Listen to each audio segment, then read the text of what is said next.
Perkenalkan, nama saya Ekal Saputra dengan NIM C1D1230033 dari Universitas Jambi, Prodi Bisnis Digital.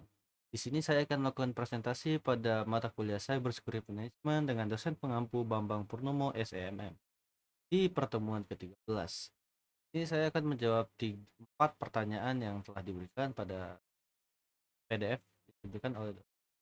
Untuk pertanyaan pertama, jelaskan secara singkat bagaimana peran AI dapat memodifikasi landscape kejahatan cyber baik dari sisi penyerang maupun dari sisi pertahanan.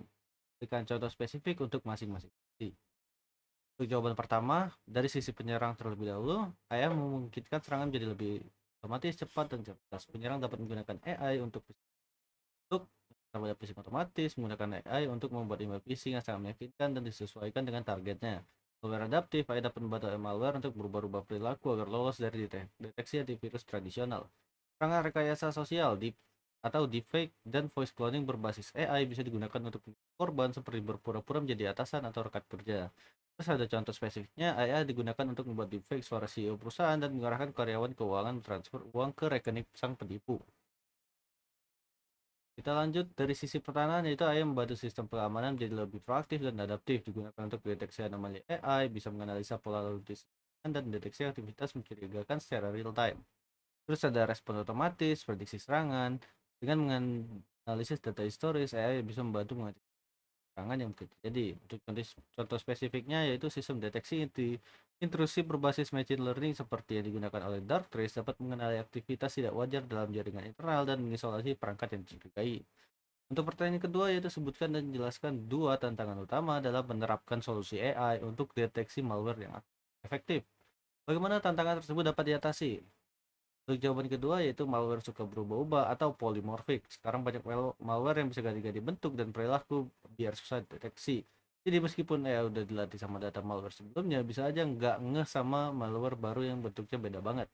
Cara ngatasinya yaitu dataset harus sering diupdate, jadi AI-nya tetap relevan sama malware terbaru. Dan itu deteksinya jangan cuma melihat dari filenya aja, tapi juga dari program pas dijalankan.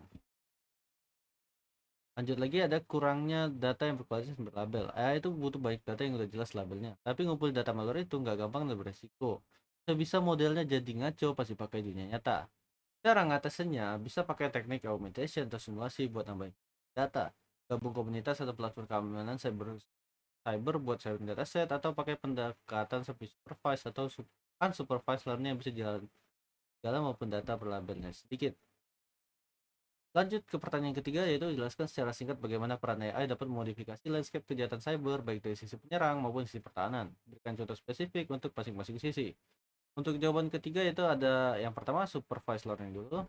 Ciri-cirinya ya ada butuh data yang sudah dilabeli, misalnya ini serangan, ini bukan. Model belajar dari contoh konkret antara aktivitas normal versus aktivitas aneh, anomali atau serangan. Kelebihannya sendiri yaitu akurasi bisa tinggi kalau datanya lengkap dan berkualitas, bisa membedakan jenis serangan tertentu kalau dilatih dengan label yang jelas. Kurangannya, akurasi bisa tinggi kalau datanya lengkap dan berkualitas, bisa membedakan jenis serangan tertentu kalau dilatih dengan label yang jelas.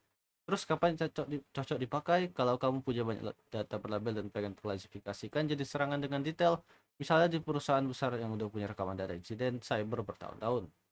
Terus ada unsupervised learning. Untuk ciri-cirinya nggak butuh data berlabel, model belajar mengenali pola umum di data dan dianggap sesuatu yang beda jauh dari pola itu sebagai anomali. Kelebihannya ada lebih fleksibel, cocok buat cari serangan baru atau aktivitas mencurigakan yang belum pernah ada sebelumnya. Bisa langsung dipakai walaupun tanpa data historis serangan. Kekurangan sendiri yaitu kadang hasilnya kurang akurat atau banyak false positif, hal normal tapi dikira serangan. Gak bisa kasih tahu jenis serangannya, cuma ngasih tahu ada sesuatu yang aneh.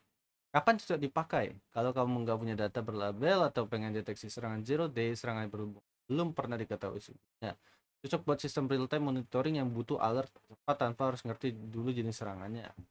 Pertanyaan terakhir atau pertanyaan keempat, diskusikan explainable AI XAI dalam konteks keamanan cyber. Mengapa XAI ini menjadi semakin penting untuk aplikasi AI dalam bidang ini, terutama dalam pengambilan keputusan kritis terkait ancaman.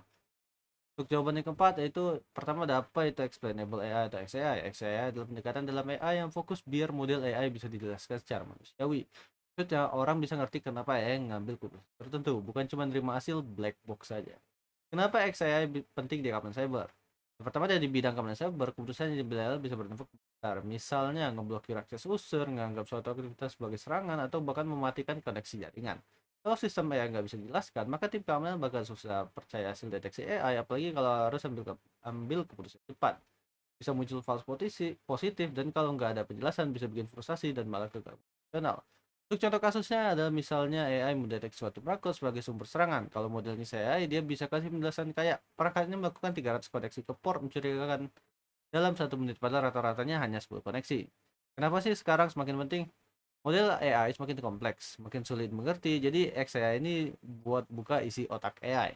Regulasi dan etika makin ketat, ada dorongan transparansi dalam pengambilan keputusan otomatis. Di dunia cyber, kadang detik-detik bisa krusial.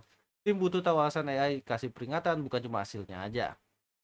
Mungkin itu saja hasil presentasi saya dari pertemuan ke-13 ini.